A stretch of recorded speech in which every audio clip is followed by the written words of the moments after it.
Pertemuan Doha dengan Jun'a membuatnya meninggalkan Mika sendirian. Doha memiliki pengalaman yang cukup pahit dengan Jun'a. Subong menemui Mika untuk melihat reaksinya ketika Jun'a datang. Dia juga memberitahu Mika bahwa Jun'a adalah cinta pertama Doha. Jun'a menjalin hubungan dengan Doha ketika dia berusaha menjadi aktris musikal. Kisah ini sama persis dengan kondisi Mika saat ini. Apakah Doha belum bisa move on sehingga dia mencari wanita yang sama dengan masa lalunya? Di lain waktu, Jun'a mengajak Doha untuk makan siang. Mika melihat mereka saat sedang jalan berdua. Mika lalu bertanya kepada Wujin apakah Doha sedang pergi. Di waktu yang bersamaan, Jun'a menceritakan kenapa dia pergi begitu saja pada saat itu. Jun'a masih sangat muda dan dia ingin mengejar impiannya. Jun'a melakukan casting sebanyak 6 kali untuk mendapatkan peran yang dia inginkan. Namun setelah dia lulus audisi berdasarkan bakatnya, tiba-tiba saja dia dikeluarkan dan tidak bisa mengikuti naskah ini. Hal ini terjadi karena desakan dari atas. Investor akan mencabut dana yang dia berikan jika Jun'a masih mengikuti proyek ini. Dengan terpaksa sutradara mengeluarkan Jun'a. Hal ini tak lain akibat Jun'a menjalin hubungan dengan Doha. Ayah Doha tidak menyetujui ini sebab Jun'a berasal dari keluarga miskin. Mungkin ayah Doha juga akan melakukan hal yang sama kepada Mika jika dia tahu bahwa Doha menjalin hubungan dengannya.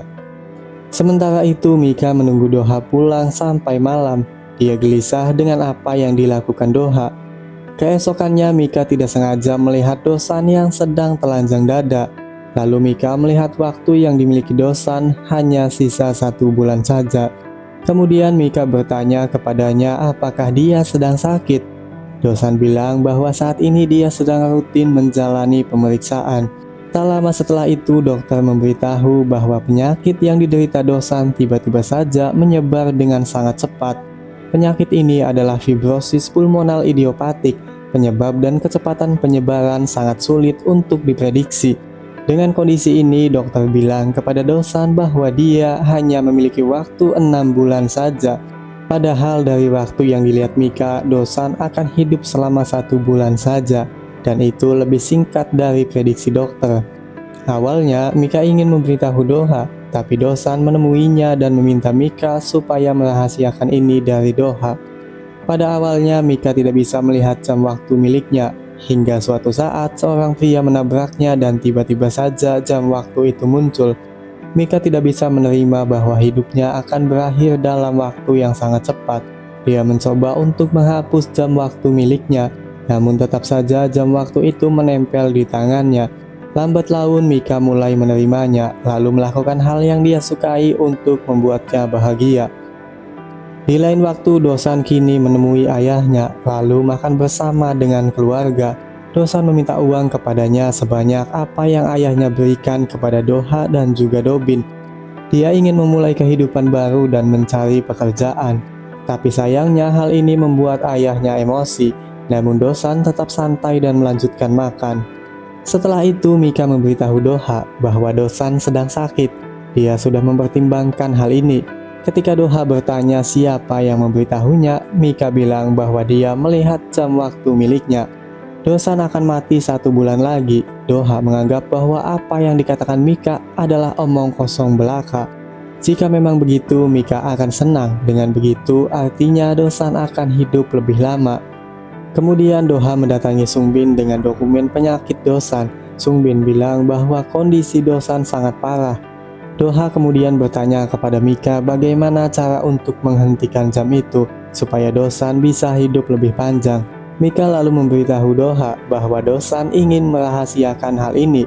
Untuk itu, lakukanlah hal yang menyenangkan sebelum kematian Dosan. Dosan lalu mengunjungi ayahnya. Di ruangan ayahnya tertulis jadwal kemana saja Dosan pergi. Sang ayah sebenarnya masih sangat menyayangi Dosan dan ingin dia untuk pulang lalu fokus pada bisnis. Sang ayah juga mengajak Dosan untuk makan malam keluarga. Sebelum datang ke sini, Dosan selalu bepergian ke luar negeri. Setelah mendapatkan uang dari ayahnya, dia meminta kepada ayahnya untuk melakukan foto keluarga. Namun sang ayah menolaknya. Hal ini lalu Dosan ceritakan kepada Doha. Dia menemui ayahnya dan meminta untuk melakukan foto keluarga.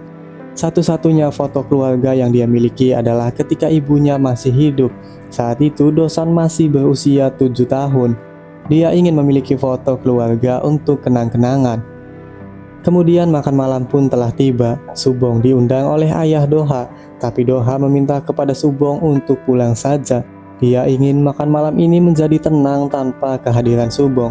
Ketika makan malam, sang ayah mencari Subong. Doha lalu bilang kepadanya bahwa dia memintanya untuk pulang, karena ini adalah makan malam keluarga. Setelah itu sang ayah menyinggung soal proyek yang sedang Doha jalani. Tanpa adanya Subong, maka MGBC tidak akan ikut membantunya. Di tengah percakapan ini, Doha meminta untuk foto keluarga karena fotografer yang dia panggil sudah datang. Lalu sang ayah menyalahkan Dosan. Dia menganggap bahwa Dosan telah mempengaruhi Doha supaya melakukan foto keluarga. Dia bilang bahwa Dosan tidak mencari nafkah, tapi selalu menginginkan uangnya. Dosan lalu mengungkapkan kenapa dia selalu bepergian. Dia melakukan itu untuk bersembunyi dan melarikan diri. Hal ini dia lakukan supaya Dobin dan juga ayah merasa nyaman. Dosan ingin diperlakukan seperti layaknya keluarga. Namun karena lahir dari ibu yang berbeda, perlakuan Dobin dan juga ayahnya sangat berbeda pula. Bahkan namanya juga bukan dari marga Lee, seperti Lee Doha dan juga Lee Dobin. Dia memiliki nama dengan marga ibunya, yaitu Yun Dosan. Setelah mengungkapkan semua isi hatinya, Dosan lalu diminta untuk meninggalkan rumah ini. Di lain waktu, Doha mengajak Dosan untuk pergi camping. Doha lalu menceritakan tentang bagaimana Dobin membenci Dosan kepada Mika. Ketika usia Dosan menginjak 7 tahun, ayah mengajaknya untuk tinggal di rumahnya. Sang ayah memberikan perlakuan khusus kepada Dosan. Hal inilah yang menjadi pemicu awal. Ibu tiri Dosan menganggap bahwa semua kasih sayang suaminya diambil oleh Dosan. Dengan kejadian ini, Dobin lalu membencinya. Hingga suatu saat Dobin mendorong Dosan dari tangga hingga jatuh. Hal ini membuat kaki Dosan pincang sampai saat ini. Kemudian Dosan mengajak Mika untuk bicara. Dia ingin Mika selalu ada di sisi Doha, sebab suatu saat nanti hubungan Doha dan Mika akan ditentang oleh ayahnya. Setelah itu Doha meminta untuk tidur dengan Dosan. Mereka membicarakan masa lalu saat masih kecil. Di tengah pembicaraan ini Dosan lalu menghembuskan nafas terakhirnya. Doha tidak kuasa menahan tangis kehilangan kakaknya. Misi untuk membahagiakan kakaknya sebelum meninggal telah dia lakukan. Kemudian foto keluarga dilakukan tanpa adanya sosok Dosan, lalu dicetak dan diedit seperti apa yang diinginkannya. Sang ayah menyesal kenapa waktu itu dia tidak menuruti permintaannya. Setelah kematian Dosan, Mika kini bisa melihat jam waktu milik Doha. Tapi ketika dia melihatnya, jam waktu milik Doha berkurang dengan sangat cepat. Jam waktu miliknya berpindah atau mungkin diambil oleh Mika. Lagi-lagi Mika tidak mengerti kenapa ini bisa terjadi. Akankah Mika tetap bertahan dan memanfaatkan keajaiban ini? Atau mungkin akan menjauhinya karena tidak ingin mengambil waktu Doha? Kita akan tahu di episode selanjutnya.